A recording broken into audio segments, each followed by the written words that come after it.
What's up, coaches and athletes? Today I want to focus on staying balanced throughout the full spin in the discus throw. And as we can see here, one of my decathletes, he's actually doing a great job in opening his hip. Like we can see that he's rotating his left foot, he's opening his hip. The only thing that it's missing is that he's not shifting his body weight from the middle to his left side. He's not putting his body weight on his left leg, and therefore his shoulder is not over his left knee, which causes him to fall into the circle.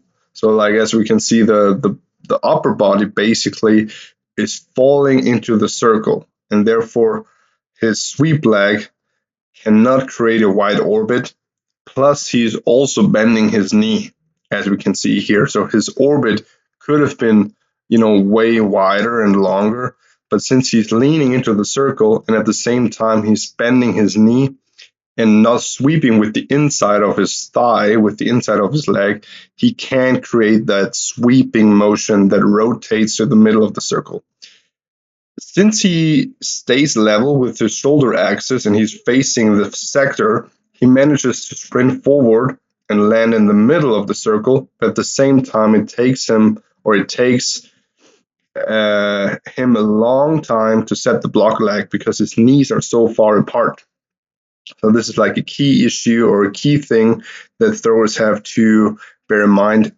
If the knees are close together, you can set the block leg earlier and therefore have more separation between upper body and lower body. He keeps rotating his right foot in the middle, and his block leg is pretty firm.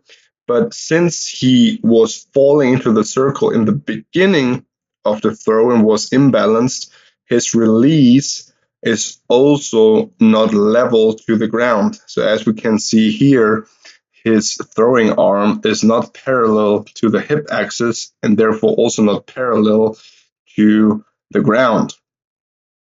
So it's more a yanking motion instead of rotating around the block leg, So what can we tell this athlete? First of all, take your time and really shift your body weight from the middle to your left side.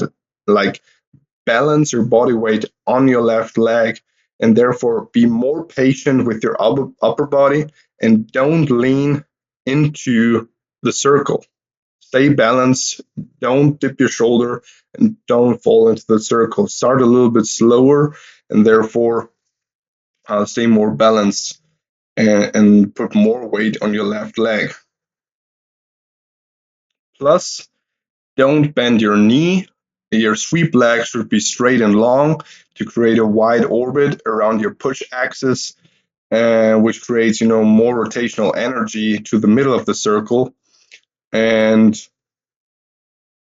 therefore will help you just keep the knees closer together and set the block leg earlier. As we can see here, it takes him a long time to put the block leg down, and therefore he also loses separation. So how can we help this athlete? First of all, I would start the practice session with upper body rotations and the 9 o'clock drill. Those drills are perfect to get a feeling or develop a feeling from shifting your body weight from the right to the middle to the left.